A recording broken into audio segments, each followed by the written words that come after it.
ओम शांति।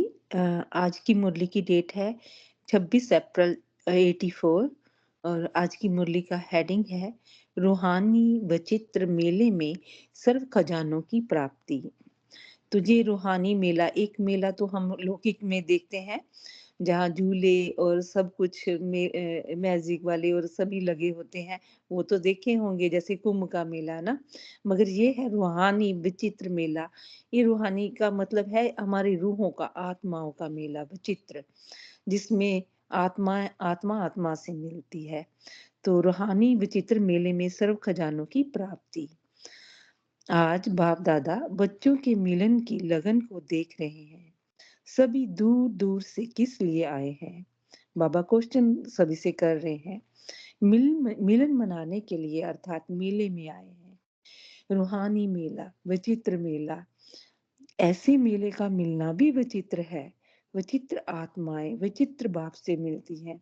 विचित्र क्यों कहा बाबा ने? क्योंकि हम आत्माएं, आत्माओं का मेला है, आत्मा आत्मा से मिलती है और आत्मा दिखती नहीं है, ये पता है सभी को, और बाबा भी नहीं दिखते, मगर इसलिए विचित्र है क्योंकि आत्मा आत्मा से मिलती है।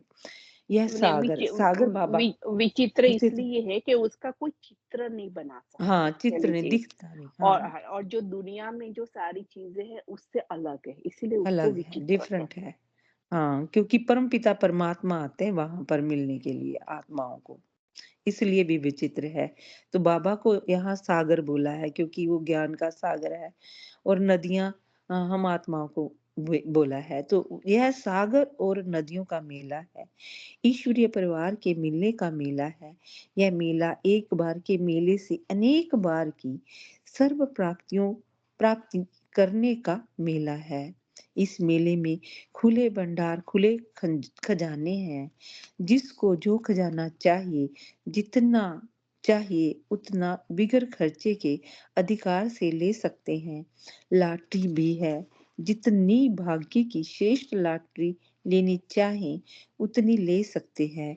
अभी लॉटरी लो और पीछे नंबर निकलेगा, ऐसा नहीं। अभी जो लेना हो, जितनी भी लकीर भाग्य की दृढ़ संकल्प द्वारा खींचने चाहो उतनी खींच सकते हो। कहने का भाव है, बाबा ने बोला कि जो इस मेले में आए हैं वो खुद दृढ़ दृढ़ संकल्प से लकीर सॉरी भाग्य की लकीर खींच सकते हैं। सेकंड में लॉटरी ले सकते हो। इस मेले में जन्म जन्म के लिए राज्य पद का अधिकार ले सकते हो। अर्थात इस मेले में राज जोगी सो जन्म जन्म के विश्व के राजे बन सकते हो।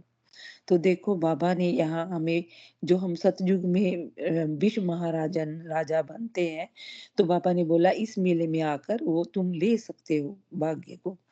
जितनी बड़ी प्राप्ति की सीट चाहिए वह सीट बुक कर सकते हो। ऐसे मेले में विशेष सभी को एक गोल्डन चांस भी मिलता है। वह गोल्डन चांस है, दिल से मेरा बाबा कहो और बाबा के दिल तख्त नशीन बनो। देखो बाबा ने बोला कि अगर दिल से हम बाबा के मेरा बाबा बोलते हैं ना, तो बाबा क्या बना लेता है, अपने दिल के तख्त पर आपको बिठा लेता है। ऐसे मेले में एक विशेष गिफ्ट भी मिलती है। वह गिफ्ट है छोटा सा सुखी और संपन्न परिवार, संसार। तो बाबा ने यहाँ अभी ऐसा एक्सप्लेन कर रहे हैं कि वो कैसा संसार है। जिस संसार में जो चाहे सब सदा ही प्राप्त है, वह छोटा सा संसार बाप में ही संसार है। परमात्मा में जो हमारे बाबा है, शिव बाबा, उसका उसके बारे में वो ही हमारा संसार है। इस संसार में रहने वाला सदा ही प्राप्तियों के, खुशियों के अलौकिक झूले में झूलता है। इस संसार में रहने वाले सदा इस देह की मिट्टी के मैलेपन के ऊपर फरिश्ता बन उड़ती कला में उड़ते रहते हैं। तो देह को बाबा ने मिट्टी बोला है, तो हमें देह रूपी जो मिट्टी है उससे, उसके मैलेपन से ऊपर उठना है। भाव देह अभिमान से ऊपर उठ आत्म अभिमानी अवस्था में रहना है। और फरिश्ता यानी कि इस देह से कोई संबंध नहीं, हम आत्मा है। अगर हम आत्मा स्थिति में रहेंगे तो फरिश्ता बनकर उड़ जाएंगे, उड़ते रहेंगे। ऊपर फरिश्ता उड़ती कला में उड़ते रहते हैं, सदा रत्नों से खेलते, पत्थर बुद्धि और पत्थरों से पार रहते हैं। रत्न बाबा ने बोला ज्ञान रत्न है ये हमारे, जो हम बाबा से मिलते हैं, हम उनसे खेलते हैं, पत्थरों से नहीं। पत्थर देहबान से होता है। तो सदा परमात्म साथ का अनुभव करते हैं। तुम ही से खाऊं, तुम ही से सुनूं, तुम ही से बोलूं, तुम ही से सर्व संबंध की प्रीत की रीत निभाऊं, तुम्हारी ही श्रीमत पर आज्ञा पर हर कदम उठाऊं। तो बाबा ने यहाँ पर सर्व संबंध बाप से हमें निभाने के लिए प्रेरित किया है। तो जो बाप की श्रीमत है उस पर अगर हम हर कदम उठाएंगे तो हम वो सब सुख और प्राप्तियां का अनुभव कर पाएंगे। तो यही उमंग उत्साह के खुशी के गीत गाते रहते हैं। ऐसा संसार इस मिलन मेले में मिलता है। भाव मिला, संसार मिला, ऐसा ये श्रेष्ठ मेला है। तो ऐसे मेले में आए हो ना, ऐसे ना हो कि मेला देखते देखते एक ही प्राप्ति में इतने मस्त हो जाओ जो सर्व प्राप्तियां रह जाएं। तो बाबा ने ये कहा कि ये नहीं कि हम सिर्फ बाप से जो मिलन मनाते हैं, बाप से जो सुख लेते हैं उसमें ही खो जाएं, और भी प्राप्तियां हैं इसमें। ऐसे रूहानी मेले में सर्व प्राप्तियां करके जाना है। बहुत मिला इसमें ही खुश होकर चले जाओ, ऐसे नहीं करना, पूरा पा करके जाना है। अभी भी चेक करो कि मेले में सर्व प्राप्तियां प्राप्त की। तो बाबा बार बार कहते हैं कि जो एक्चुअल में हमें बाबा आया है उससे जो प्राप्त करना है वो कर पाए कि नहीं। बहुत प्राप्तियां हैं, बाबा हम सबसे क्वेश्चन कर रहे हैं। जब खुला खजाना है तो संपन्न होकर ही जाना है। फिर वहां जाकर ऐसे नहीं कहना कि यह भी करना था, जितना चाहिए था उतना नहीं किया। ऐसे तो नहीं कहोगे ना। तो समझा इस मेले में का क्या महत्व, का महत्व। मेला मनाना अर्थात महान बनना। देखो अभी मेले का महत्व बाबा बता रहे हैं कि उसका बाप से मिलन मनाने का मतलब है हमें महान बनना है। सिर्फ आना और जाना नहीं है, लेकिन संपन्न प्राप्ति स्वरूप बनना है। मतलब 16 कला संपूर्ण हमें पूरे जो बाप का गुण ज्ञान शक्तियां हैं अपने उससे अपने आप को संपन्न बनाना है। ऐसा मेला बना मनाना है। निमित्त सेवाधारी क्या समझते हैं, वृद्धि विधि को भी चेंज चेंज करती है। वृद्धि होना भी जरूरी है। हर विधि में संपन्न और संतुष्ट रहना भी जरूरी है। अभी तो फिर भी बाप और बच्चे के संबंध से मिलते हो, समीप आते हो, फिर तो दर्शन मात्र रह जाएंगे। तो बाबा ने संगम युग में जो हम बाबा से मिल के सर्व संबंध निभाते हैं, उससे प्राप्तियां करते हैं, उसको उसकी महत्वता को बताया कि अभी ही समीप आते हैं। और जब हम बाद में द्वापर में तो हम सिर्फ दर्शन करेंगे, हम उससे मिलन नहीं मना पाएंगे। या सतयुग में भी और त्रेता में भी हम बाबा से नहीं मिल पाएंगे, यही संगम युग है। अच्छा सभी रूहानी मिलन मेला मनाने वाले, सर्व प्राप्तियों का संपूर्ण अधिकार पाने वाले, सदा सुख में संपन्न संसार अपनाने वाले, सदा प्राप्तियों के खुशियों के गीत गाने वाले, ऐसे सदा श्रेष्ठ मत पर चलने वाले आज्ञाकारी सुपात्र बच्चों को बाप दादा का याद प्यार और नमस्ते। तो बाबा ने कितना अच्छा एक्सप्लेन किया है कि हमें बाबा से सर्व प्राप्तियां करनी है, और जो भी पाना है अभी पाने का समय है, परमात्मा से वो पाना है। हमें सर्व संबंध भी निभाने हैं, और बाबा जो दे रहा है उसको अच्छी तरह से इस मेले में लेना है। बाबा आगे टीचर से बात करते हैं। सदा याद और सेवा का बैलेंस रखने वाली और सदा बाप की ब्लेसिंग लेने वाली। जहाँ बैलेंस है वहाँ बाप द्वारा सविता ही आशीर्वाद तो क्या वरदान प्राप्त होते हैं। जहाँ बैलेंस नहीं वहाँ वरदान भी नहीं। बैलेंस जाद और सेवा और तपस्या का सभी का है, क्योंकि टीचर को याद भी करना है बाबा को, उन्हें स्वयं को चेंज भी करना है, दूसरों का कल्याण भी करना है। सभी चीज़ों में बाबा ने बैलेंस का महत्व दिया है। तो जहाँ बैलेंस नहीं, वहाँ वरदान भी नहीं, और जहाँ वरदान नहीं होगा, वहाँ मेहनत करनी पड़ेगी। वरदान प्राप्त हो रहे हैं, अर्थात सर्व प्राप्तियां सहज हो रही हैं। ऐसे वरदानों को प्राप्त करने वाले सेवादारी हो ना, सदा एक बाप, एक रस स्थिति और एक मत होकर के चलने वाले। ऐसा ग्रुप है ना, जहाँ एक मत है, वहाँ सदा ही सफलता है।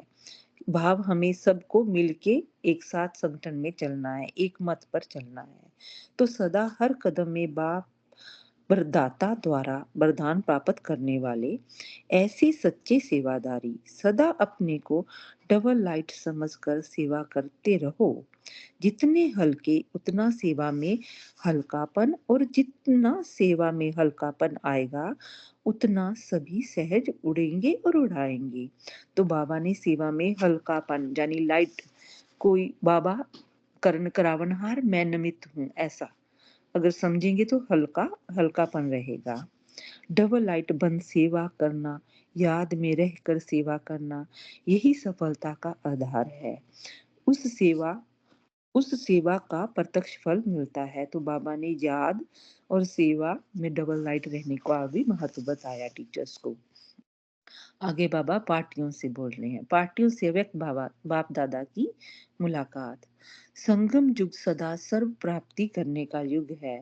संगम युग श्रेष्ठ बनने और बनाने का युग है।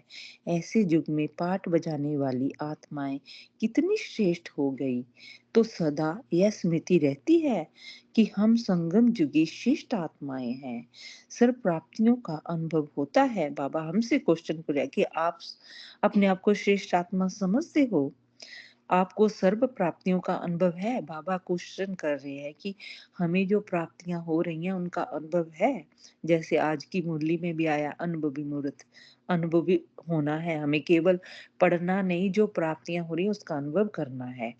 जो बाप से प्राप्ति होती है, उस प्राप्ति के आधार पर सदा स्वयं को संपन्न भरपूर आत्मा समझते हो। इतना भरपूर हो जो स्वयं भी खाते रहो और दूसरों को भी बांटो।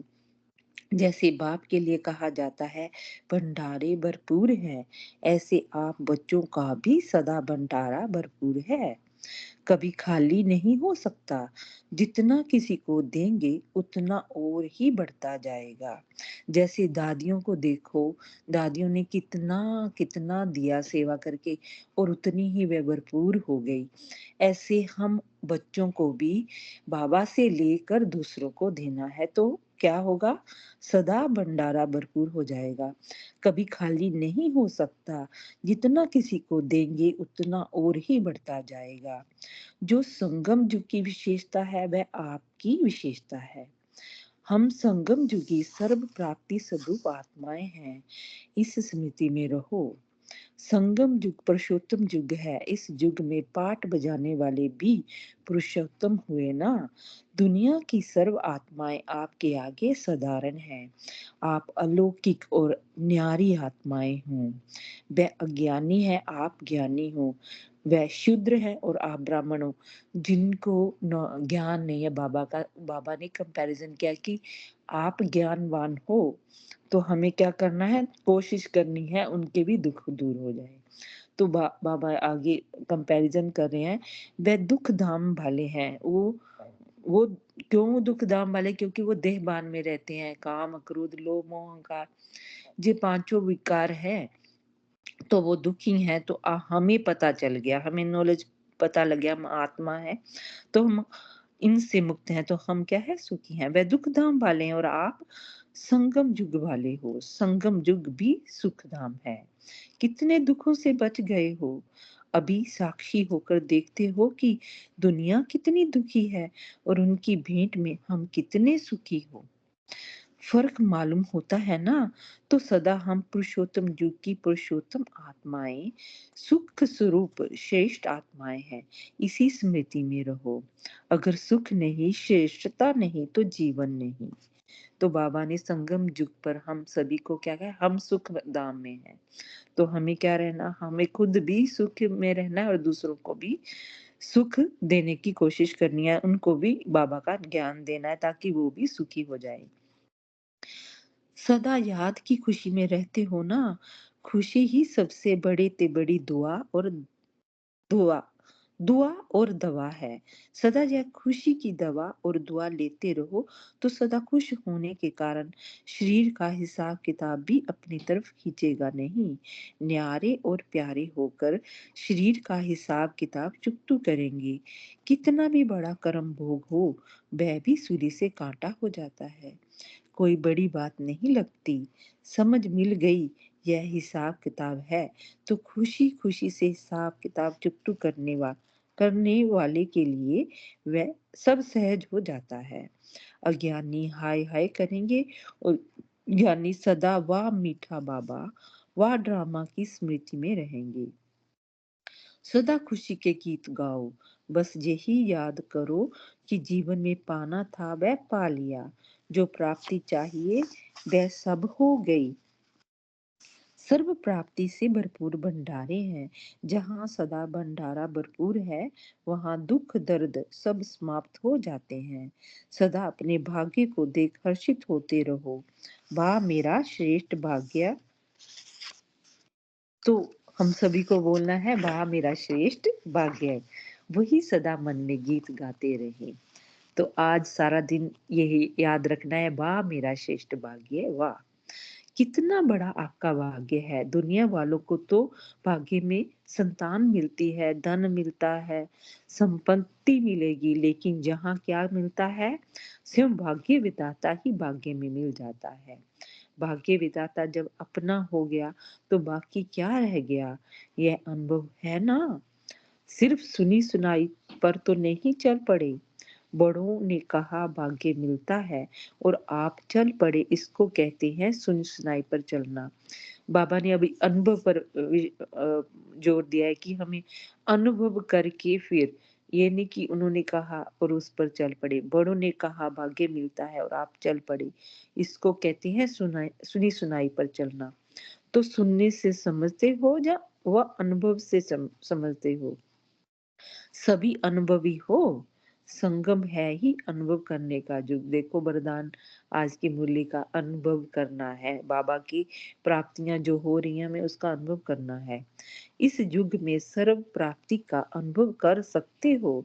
अभी जो अनुभव कर रहे हो वह सतयुग में नहीं होगा। यह जो स्मृति है वह सतयुग में मर्ज हो जाएगी, भूल जाएंगे हम वहाँ।